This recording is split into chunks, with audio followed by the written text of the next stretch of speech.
Arsenal versus Liverpool was a tactical masterclass, and I don't think people are looking at the game in the right way. We may have lost, we may have looked loose, but there was so much to learn from that game. But before I begin, if you are new here, please smash the subscribe button, smash that like button too, and turn on the notifications so you never miss a video. So without further ado, let's begin. Let's try and aim for 100 likes. Let's go. So I want to show you two images here, one from the first half and one from the second half. And as you can see, Arsenal's shape in the first half, 1-0 down, 26th minute. We've got Kiwior here on the ball, Gabriel wide centre-back, Ben White wide centre-back as well. Thomas Partey and Zinchenko both in midfield, Zinchenko coming in to invert. But this was a massive problem in the first half, more so because Zinchenko, that ball was just not on. It was just not on at all. Liverpool really marked so well in that midfield area. Jota and Salah didn't personally, man to mark Zinchenko, but they'd shadow mark him, and that ball, Kiwior just could not play it at all. And it was a real problem for us. And it created so many opportunities for Liverpool. We lost the ball countless times. Sometimes Kiwior would go back to Hein, and Hein would just quite literally hoof it long into that space, and we just lose the ball instantly. So it was a massive problem, and our build-up just wasn't there. And I know a lot of you are massive Thomas Partey fans, but I partly blame Thomas Partey, who just hasn't got the facilities to build up as well as he used to. There's a couple of nice moments where he'd receive the ball in here, do a couple of half turns, find Martin Odegaard, find Zinchenko, but not enough to get me excited or happy enough with what Thomas Partey was contributing. But to his credit, in the second half, I saw something a lot different in terms of our build-up.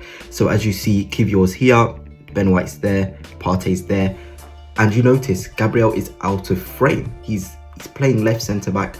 He's leaving Salah to come inside. He's saying, you guys deal with it. You guys deal with all these players here. I trust the players I've got to play out of this mess. And you see as well that Zinchenko is playing on the right of the midfield in terms of the pivot with Thomas Partey. He's on the right. And this was something that was really intelligent from Mikel Arteta in the second half. If you noticed, we played a lot of switches, and I mean a lot, with fireballs into Trossard, with fireballs into Vieira, and they'd receive it and just switch play. And that was something which Mikel Arteta kind of tweaked at half time. Zinchenko in the first half, he wasn't able to play those switches. It just wasn't comfortable enough for him. If he had played where Partey was, he'd easily be able to receive the ball, switch on his stronger left foot. That's what happened in the second half. Exactly what happened. Zinchenko felt more comfortable receiving the ball in that right sort of defensive midfield role, and we were able to build up in a fantastic way. Kai Havertz as well, I just want to talk about him. Absolutely incredible. I'm not a fan of him playing in midfield or second striker, but the sort of quality play I was seeing from him was an absolute joy. In the duels, the positions he was picking up here, Szoboszlai, Elliott, I think that's Endo in there. That's Liverpool's midfield. He's completely in a situation where when Zinchenko receives this ball, he can play it into Havertz. He can play it to Trossard, who's out of frame in the minute.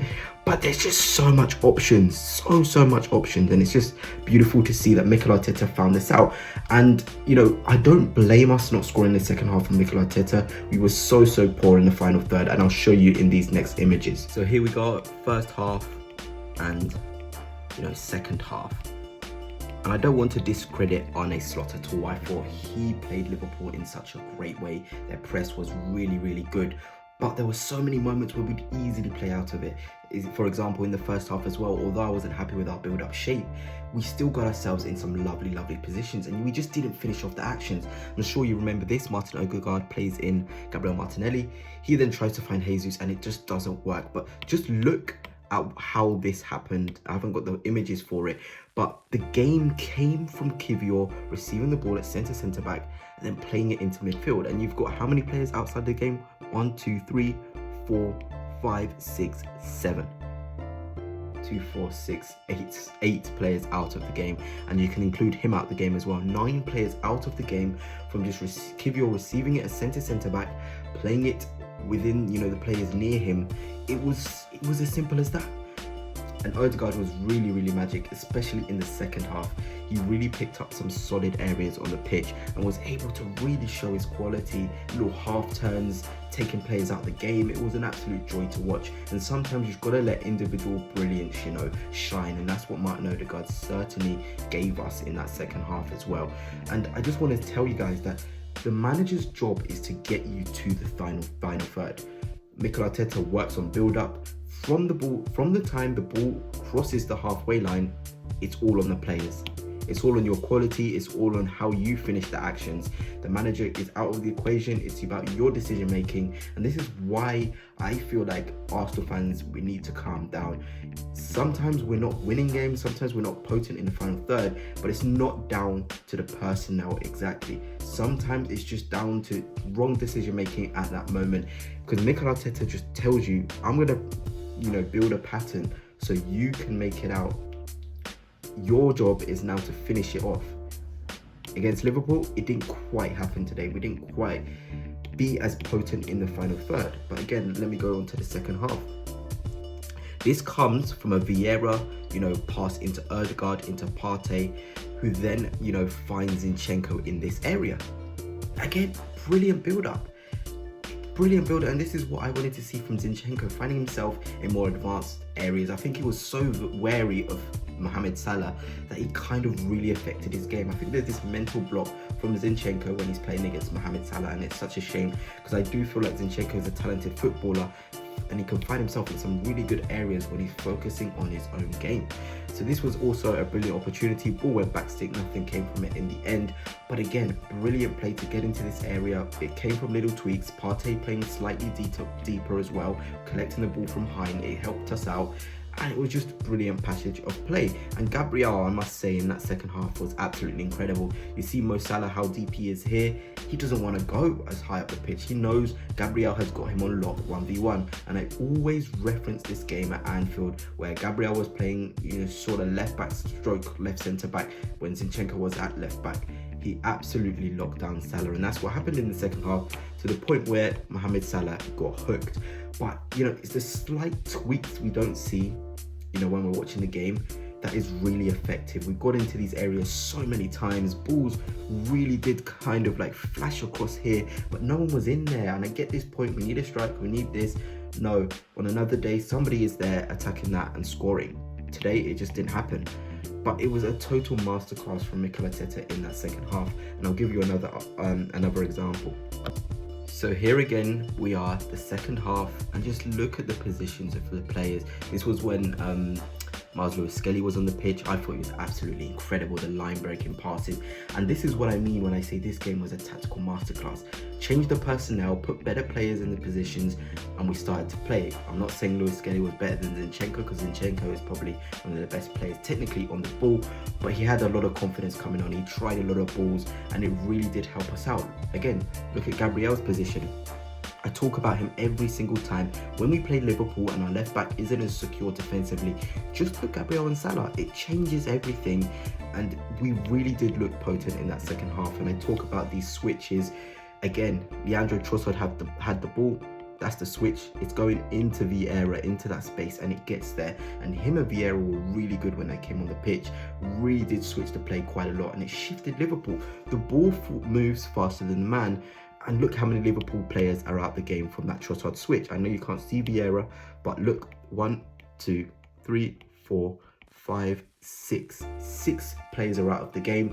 It then becomes a 4v3 because Jesus is in here, Odegaard's in there, Vieira as well is over on that right wing as well. So it becomes the player's issue. You now do what you think is going to work best to score a goal. And it didn't quite happen again. But we were really getting in so many dangerous positions. It was a masterclass in that second half, a tactical tweak from Arteta to move Zinchenko in an area where he can switch the ball, to make Lewis-Skelly come on, play those line-breaking passes, find those switches as well. Trossard finding the switches, Vieira always looking for the switches, Odegaard as well was switching the ball really well. And that's how you play against teams which press, and it was really enjoyable to watch. So fair play to Mikel Arteta. I feel like he really did adapt, and it's one of my biggest things with Arteta. Can you adapt in game a lot? He certainly did. We really did look good. For all that positive stuff, here is a bit of a moan, and it's our defensive shape off the ball. It wasn't that great. I think Liverpool exploited it really well. Harvey Elliott was picking up pockets of space, and unfortunately, I know Arsenal fans, I'm a massive fan of Partey myself, but his athleticism just isn't there anymore. It really is sad to see. In this frame here in the second half, where is Thomas Partey again? Ødegaard is having to track back. Trossard is there. You know, Gabriel doing what he did best, marking Salah. Salah had to even come inside to find Zinchenko. That's how it is. Kivior. Then, look, that's not a situation you want to be in. A 4 versus 6 situation isn't the sort of areas which Mikel Arteta wants our defence to be in. We should never be in a situation where Liverpool are remotely close to outnumbering us in a counter-attack. We've become so good, and I think this is where people need to be careful. I've seen a lot of criticism for Declan Rice, but something which Declan Rice gives you is energy and athleticism to get back. This ball doesn't get to Szoboszlai. Sorry if I've watched that. But another day, Elliott finds that little ball into Szoboszlai. He gets a shot off and he scores. And that's football sometimes. In this moment, we were lucky enough to get away with it. And that's why I think Declan Rice is so good. He dominates this area. Declan Rice is so good in this area defensively. And another day, he completely destroys this Liverpool, attack. And that's why I'm such a fan of the way we played. It wasn't our best performance on the ball, but I can see with first teamers in, we're going to absolutely destroy teams which press high. And I think, Gunners, we've got to take positives from this game. I know the thumbnail says Arteta outclassed Slot. No shade to Slot, he was fantastic. Liverpool looked really, really good. But I feel like with our first teamers, we evade the press so many more times, we create so many more actions, and we win the game comfortably another day. But anyway, Gunners, that's it for now. Let me know your thoughts on the game, and until next time, peace.